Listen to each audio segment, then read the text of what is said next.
host, Robert Gaines, and we have a very special guest today coming in from Britain.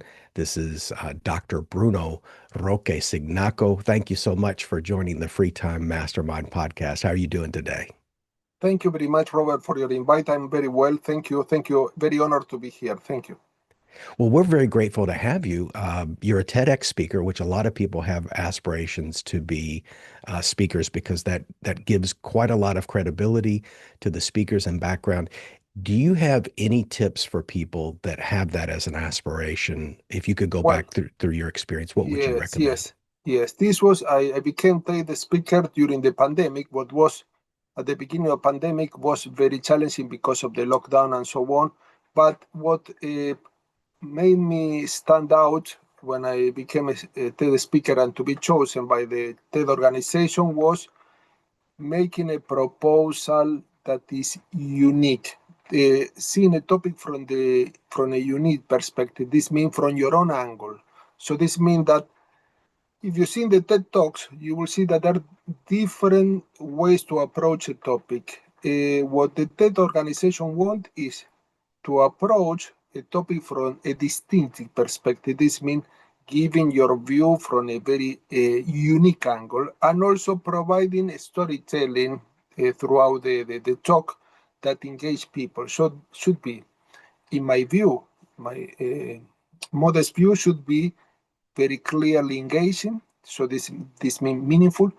Preferably, in my opinion, the topic should be perennial, means topic that don't get outdated very easily. So this means that you can watch the talk and the same principles of the same story will apply, but also the TED Talks should have bring about some lessons for the listener, for the viewers, so that they can get not only engaged and follow the story with examples whenever possible, but also they get some takeaways. So, and also shouldn't be too long. Each organization under the TED umbrella have their own requirement, but generally the advice is not to have a talk that is beyond 15 minutes or in some cases of 20 minutes, but shouldn't be too long. When I became TED speaker, also they send you some tips and training. At that moment was in an app that gave you some ideas on how to develop the topic, how to, for example, make this more engaging. I Yeah, found this very, very interesting. that's perfect, Dr. Bruno. It's hilarious because I had a bunch of follow-up questions and you answered them all already. You did it. That was Okay, okay. fantastic. No, but we'll go backwards just a little bit because you brought up a good point. I saw that you used that word in another interview, and I love that when you said perennial, because a lot of times we say evergreen. I see that a lot, particularly Yeah, those of us that write. They say, well, you've got to write it and post it. It's got to be evergreen. But because I'm a big fan of nature, I like your use of the word perennial. So I think I'm going yeah, to adopt your word and I'm going to drop the evergreen because I think perennial is a great way to say that something yes, is perpetually relevant. And I didn't realize this until a couple of years ago. A lot of people think TEDx or TED is this YouTube thing. No, they've been around since the 1990s. They were really kind of pre-internet. And of course, they really learned to use social media to gain more exposure that way. They're masters of media. And what you said about how you pitch them, that also makes a lot of sense because my background is marketing. And I think it was probably Dan Kennedy, the marketing genius, that said, you need a unique selling proposition, which is exactly what the TED organization wanted from you. Now, of course, you've written this fantastic book. I see you've got a copy behind you, The Art of Compassionate Business. Can you give me what that first moment was that made you realize I need to write this book? Okay, this is a very interesting question. And this was also the topic of the TED Talk because I realized I'm a professor, university professor, and business advisor, also on the topic of marketing, more specialized in international marketing. And what I observe is that most of the business books are focused on what the tools such as strategies, tactics. For example, marketing books, they talk about positioning, and the variables, the controllable variables. But what I saw that was lacking a bit in most of the business book is the human side. How you develop a strong, long-lasting relationship with different stakeholders, and how you maintain this relationship over time, and what principle, because the subtitle of the book is Main Principle for the Human-Oriented Enterprise. What positive principle you can apply on a regular and practical basis in order to strengthen this relationship over time. This came from an article that I read a while ago that was in Harvard Business Review, that was the human moment. And this article was based on a moment at the office that where employees connect to their colleagues on a much more human level, emotional and mental level. And I thought this is an idea worth exploring. And I thought, there is not so much about this. There are a few books about customer relationships and also relational marketing, but they're kind of technical and theoretical, and they're very difficult to understand for most people. We can do something more practical. And I started gathering a lot of scientific papers, books, and I saw that there was a lot of examples, more than that I could imagine, of companies that are successful from the economic perspective, that they have good market share, good brand image, good reputation, increased sales, but also lower cost. And at the same time, they are human oriented. This means that they are bringing about a positive difference in people's life. People such as employees, such as customers, community members, suppliers, but also this company going in some cases beyond, and they bring about a positive environmental impact. This means, for example, using renewable sources of energy, using, for example, organic ingredients, and so on. And I thought this is quite interesting. There is a book that I read that also inspired me, that is Conscious Capitalism. That was a book, a landmark book that was very interesting. But And I thought what that was I'm the sorry, book is Dr. called Bruno. the book is titled Conscious Capitalism. Conscious Ah, okay, Capitalism. Yeah, perfect. yeah, Thank you. a very, very well-known book, and gave some ideas that then I expanded in my own book and also introduced new ideas. For example, the connection between generosity and business success, gratitude and business success, the importance of forgiveness in business activities, how to develop a psychologically safe workplace that is obviously characterized by kindness, support, compassion. And well, the book was published before the pandemic. And then during the pandemic, I observed obviously some very interesting example of companies that were not acting in a human-oriented and companies that were acting in a human-oriented. In these testing times, you can see the two clear categories of companies, the one that are only going for profit and the one that are... And I talked to my publisher, that is Rudlis, and they told me, oh, you have new ideas. Do you think that is worth a second edition? The pandemic was about to finish at that moment. And I think that, yes, I can expand, I can include more topics, for example, compassionate leadership, include also the importance of trust in business. I said, go ahead. And also I want to include hundreds of examples of companies that are compassionate and some example of companies that are the one not to emulate, the one that are only focused on profit. So this means the negative example. And they agreed on this. And so, well, I was very happy that it could be published. And then I presented the book all over the world, but what I say that the principle still applies. The principle from the first edition and the second edition apply in a way that maybe we meet in 20 years' time, and this principle can be considered also perennial. Forgiveness, compassion, kindness, support, care, acknowledge an employee's contribution, all these principles will always apply. That's And right. they're so obvious and so common sense, but many companies in practice don't understand why they need to be applied. And I back all this research with specific sources, scientific sources such as paper, books, and giving a lot of example on how this apply in practice. So this is in summary how this was originated, but I still feel that there is a lot of work to do in a way that the majority of the companies are still acting more or less in a profit-oriented way. And they have, in some cases, specific programs or initiatives that can have a positive social impact and environmental impact, but these are only initiative. They don't have a view, a paradigm where all their activities, all their decisions take into account the human impact, take into account the environmental impact. Sure. And I think some of that comes from these people graduated from, the people running these companies graduated from universities where there was no education on this subject. Of course, all of us, I have a business degree as well, and you have to take your one class on ethics and that's it, so it's not really woven into the academic fabric of being a good citizen and being a good corporate citizen as well. So it doesn't shock me that companies don't behave responsibly because that's not really even part of the culture. And look at what happens when a company does a massive layoff. If they're publicly traded, the first thing that happens, the moment they announce layoffs, the stock goes up. So, Yes. Wall Street, and even investors, the regular person sitting at home in front of their computer, they react very positively, even though they wouldn't want to be laid off.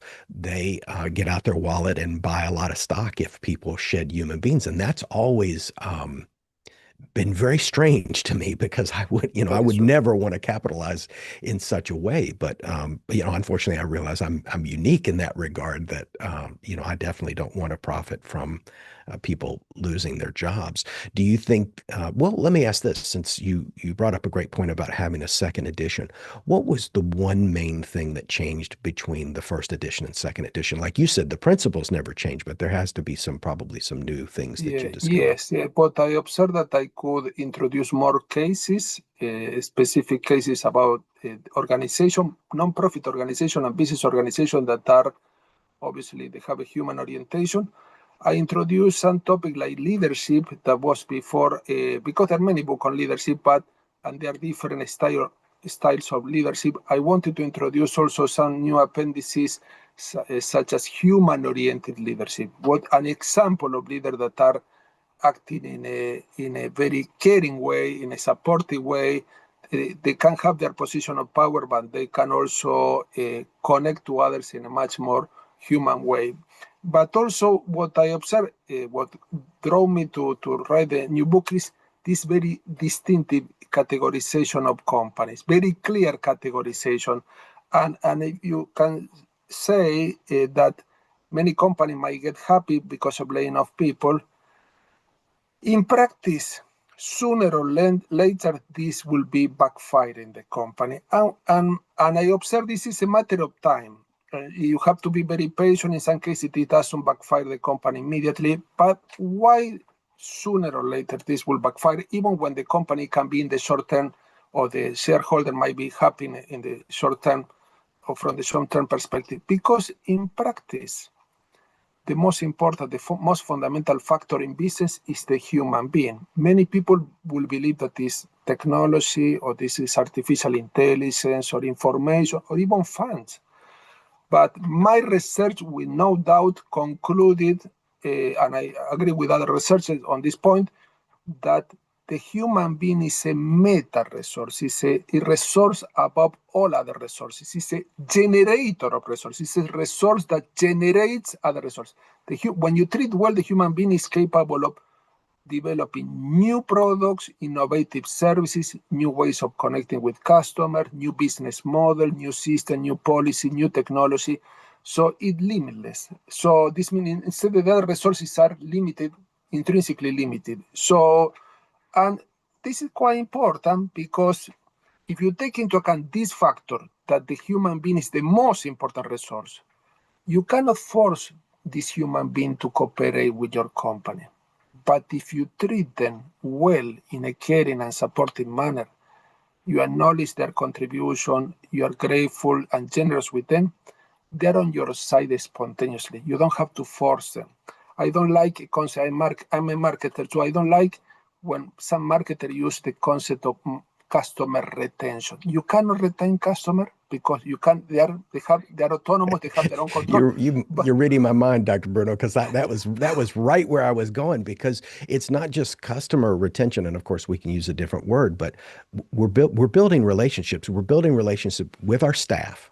So it starts in human resources, and I won't name the firm, but there's a big company I work for. If I said the name, every American would know it. It's one of the biggest in the industry. They have really, really horrible human resource practices, and part of that comes from they're running their business apparently from an Excel file. They're just looking at the numbers, and it creates so much bad blood among of the surviving employees. And now that it's leaked out what they're doing, it's affected the customers because the image has taken effect. And just a few days ago, a real world example, I had Mike Conrad on the channel, who's an inventor. He made this great device for the company he worked for. The company bought the intellectual properties.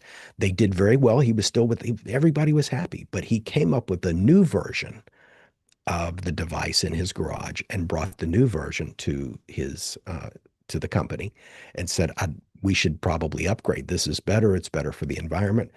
They said no. They said no in a disrespectful way. He left the company, became their competitor, and he didn't go through the whole part, but I'm quite certain he destroyed that company because Yeah. because his second version was so much superior. So that was what the cost was for that company of not acknowledging this guy was really rooting for the team and trying to help the company. And they threw a bucket of cold water on him and his idea. And then he went, and now he's got a 200,000 square foot facility producing these devices.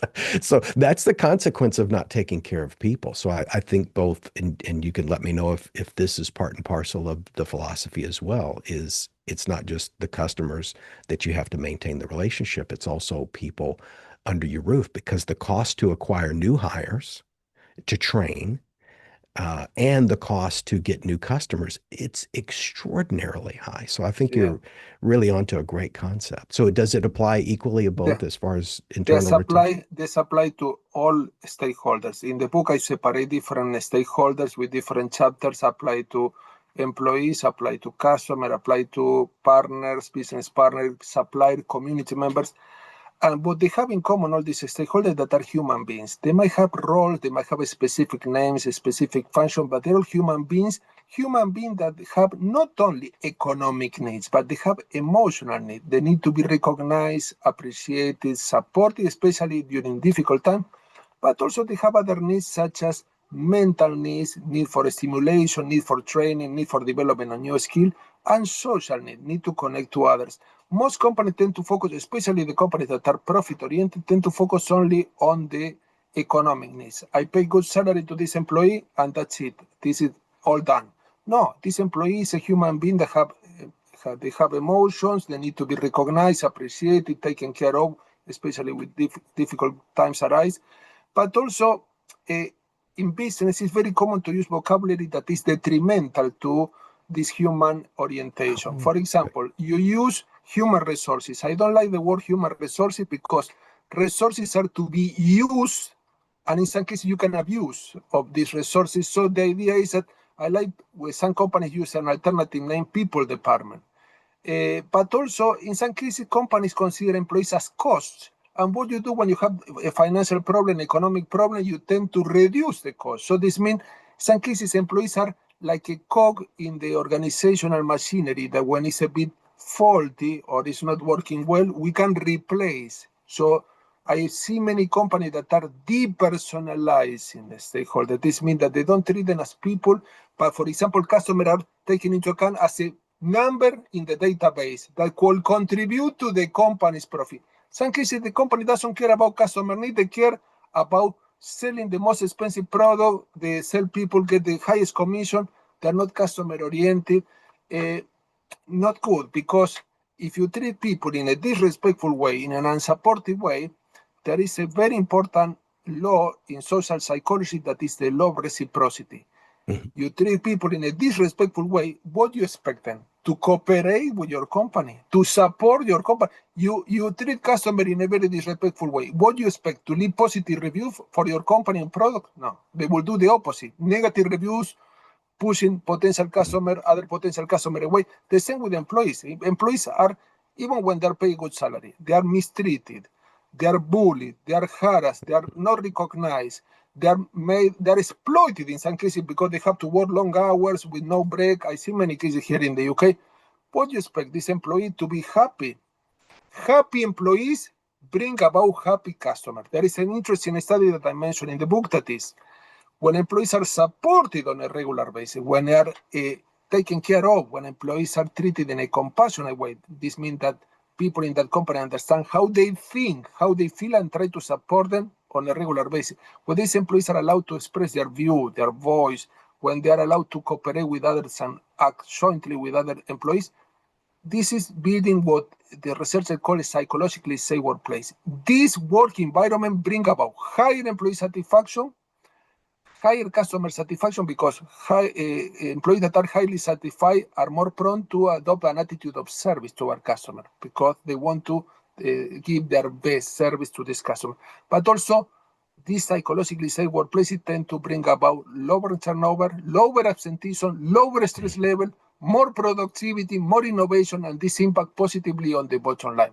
This means that treating people in a kind, supportive way is not only to be nice with them, but it's also to build a strong relationship that will have a positive effect on the company result, a very concrete effect on profit, on market share, on the company's image, and so on. Instead, when you treat people, including employees and customers and other stakeholders, in a disrespectful way, you will find a lot of negative review from customers, negative review from employees in some platforms such as Glassdoor. You will find a lot of negative news about this company in sensationalistic media that they love this type of news. When the company fails, this will be all over the newspapers. And so this will affect your brand image, will affect your reputation, will push away potential high quality investor, will push away high talented people that want to work for this company. So sooner or later, not being kind to people, not caring for them, not trying to address their needs that are multidimensional, means economic, emotional, social, mental, not addressing this need fully and not building relationships that are win-win, bring about negative results for this company. It's a matter of time because you cannot cheat on nature. This means that people can only stay in a relationship with the needs of both parties are fully satisfied. If the company satisfies their needs and the employee doesn't satisfy their needs, or the company satisfies their needs and the customer doesn't satisfy their needs in this interaction, employees and customers will run away from this company. It's a matter of time. And Dr. Bruno, I think about Japan as you were talking because they have employment for life. There are people in their 80s, 90s still going to work for the same company they've worked with for 50 years.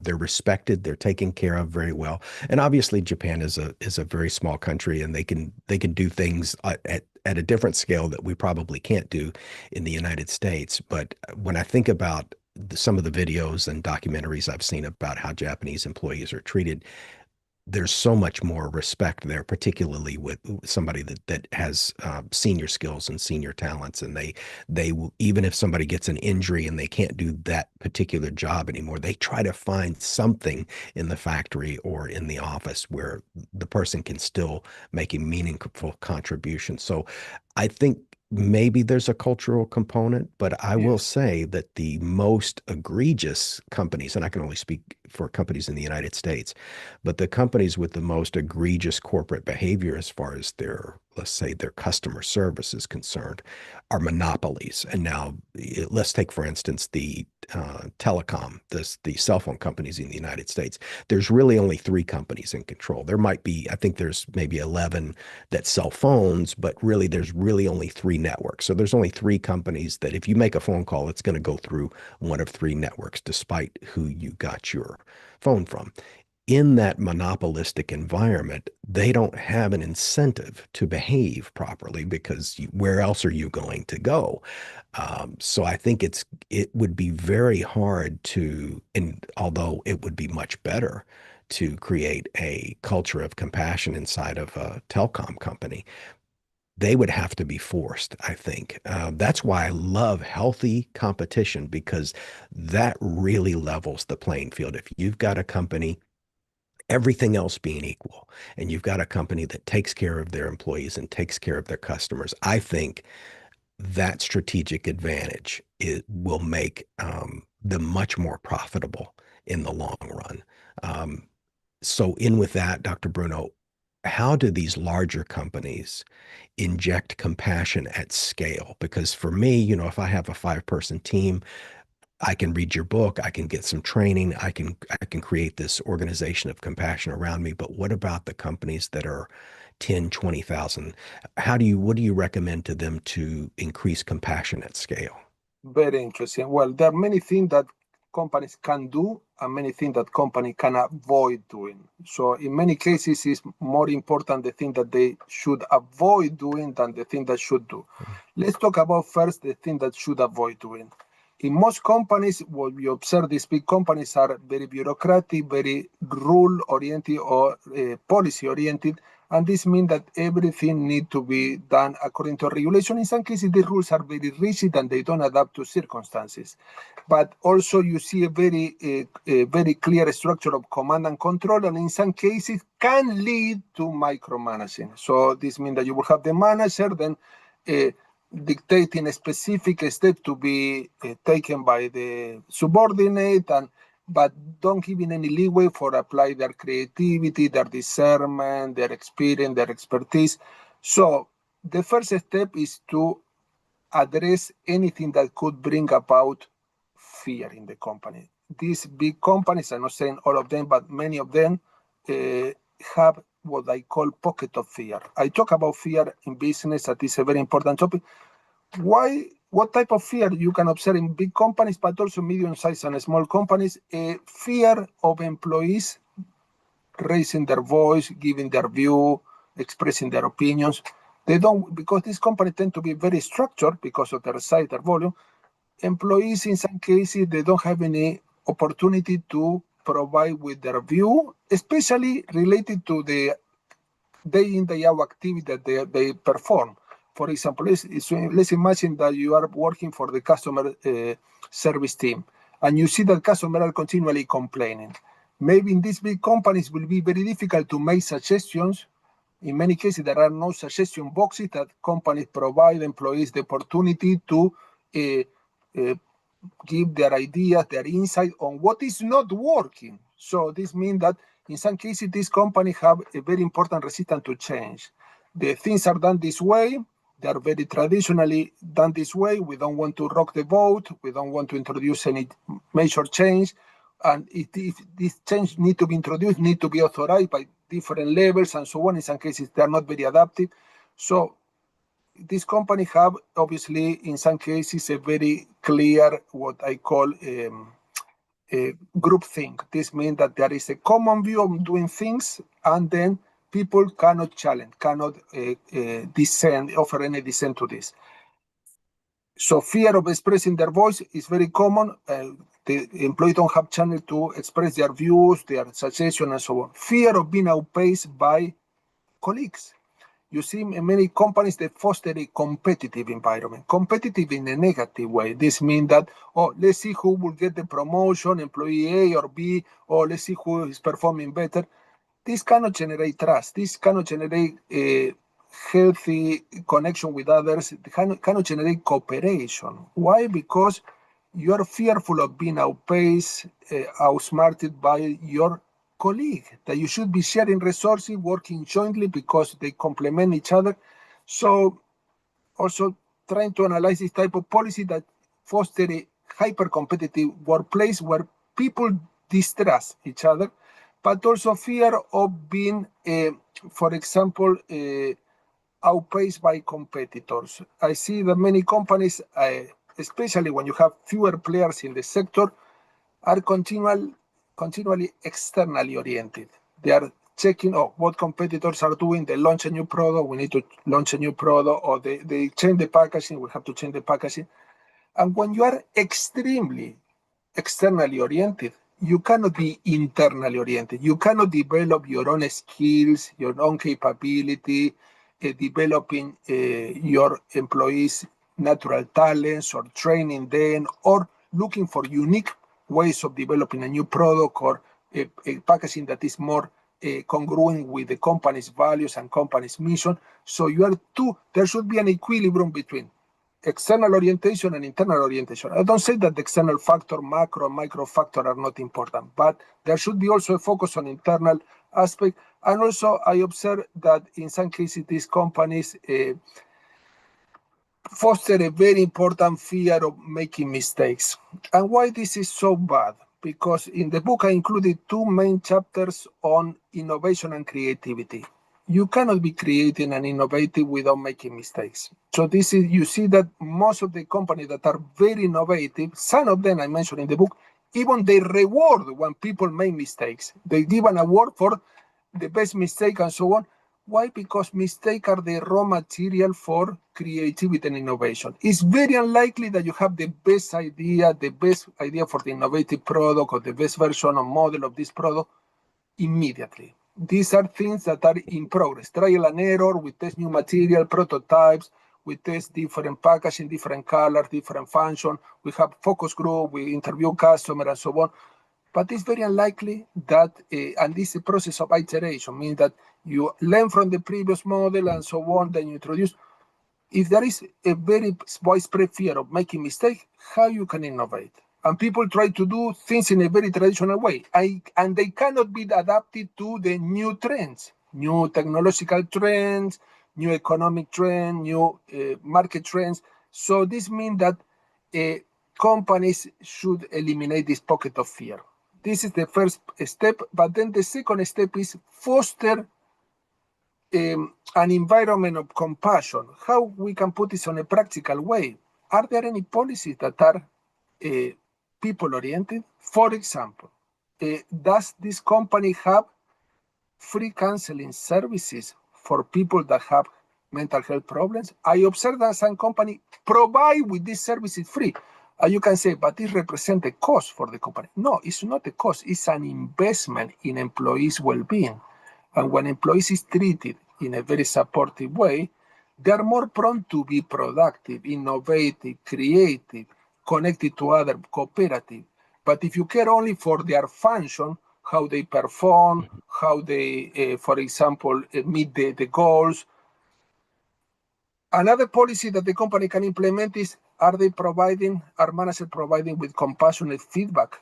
I wrote a very interesting article of the importance of compassionate feedback. Most of the feedback during employee appraisal process is fear-based. Employees in some cases are feeling threatened. Oh, I will receive a nagging from this manager. They will tell me what I did wrong. I feel helpless, resourceless, and so on. Instead, compassionate feedback doesn't focus on the mistakes. They focus on what can be changed for the future. Doesn't focus so much on the past. We can learn from the past, but has a future orientation. This means that we want to do things better in the future. And here, as a company, as a manager, we try to provide you with tools. For example, mentoring, coaching, training on the job, and we will try to accompany you during the change process so that you don't feel on your own, you feel supported, and so on. So these are a few examples of policies that are things that need to be introduced, and many companies don't do this because they represent costs instead of considering this as an investment. And Dr. Bruno, that reminds me once again of the Japanese concept of Kaizen or continuous improvement. So those organizations do very well competitively. Now, as a consultant, Dr. Bruno, who is the perfect client for you? So if there's a CEO watching this video right now, what type of companies do you really enjoy working with? I enjoy companies that have a challenge because they're acting in a traditional way. This means mostly profit-oriented, but they have a bit of open-mindedness, because if the company has a challenge, but they are not even aware of the challenge, or they're not acknowledging that there is a challenge, and this is affecting not only the relationship with the stakeholder, but their productivity going down, their sales going down, lot of negative review from customers and so on. They do not recognize this, means being mindful of the current state and where we want to arrive. future state, better state means much more human oriented. It's very difficult because it's very difficult to break this cycle of resistance to a new paradigm, a completely new paradigm. I like companies that have challenges in a way. All type of companies, I advise companies in different sizes and different sectors, and some of them are non-profit organizations, but they have. They recognize this challenge, but they at least they're slightly open, at least slightly, to new ways of doing business. This means there is not only a strict, unique way to do business with profit orientation, with only focusing on what I call quantitative aspect of business, what can be measured, such as profit, market share, productivity, but also they're more oriented to work on what I call qualitative aspect of business. What are qualitative aspect of business? They cannot be measured precisely or in a very accurate way, but there are some factors such as compassion, care, generosity, gratitude, and others. So when companies understand that relationship in business are the building brick of any business success, of better reputation, better brand image, much more loyalty from customer, when they really understand, even they're not there yet, these are the clients that I enjoy a lot, not only from the economic perspective, but make the work much more meaningful because you see the change from the original state that was kind of very dry company, very rigid, and a company that is much more alive. And company that's more alive and bring about positive effect within the company and outside the company. There's a joy, Dr. Bruno, in seeing that transformation. That's why I always say one of my favorite jobs are people that paint, because at the end of the day, they can say, I painted that house. They can see what they did. And so when you're in the transformation business, you're desperate to see that transformation, that change, that painted structure, so to speak. Well, thank you so much, Dr. Bruno. What is the best way? And of course, we've got your main link in the description already for this video because we're live on YouTube. Is there any other specific way you want people to connect with you? LinkedIn, obviously. They can connect through LinkedIn, and if they're interested in this type of ideas, they can check the Art of Compassionate Business, the book that is in its second edition, white cover, published by Routledge, and they can find this book online or offline, and they can follow me on LinkedIn. I generally post some interviews and articles on topics related to compassionate business. Thank you, Dr. Bruno. We'll continue the conversation on Zoom, but we'll end the YouTube stream. So thank you, everybody. I see we've got some viewers with us live. Thank you so much. We appreciate all the recent subscribers, and thank you so much. Thank you very much. Thank you, Dr. Bruno. So the stream is over. Thank you for all of those great, thorough answers. Is there anything, any questions that you had for me about the format? I can.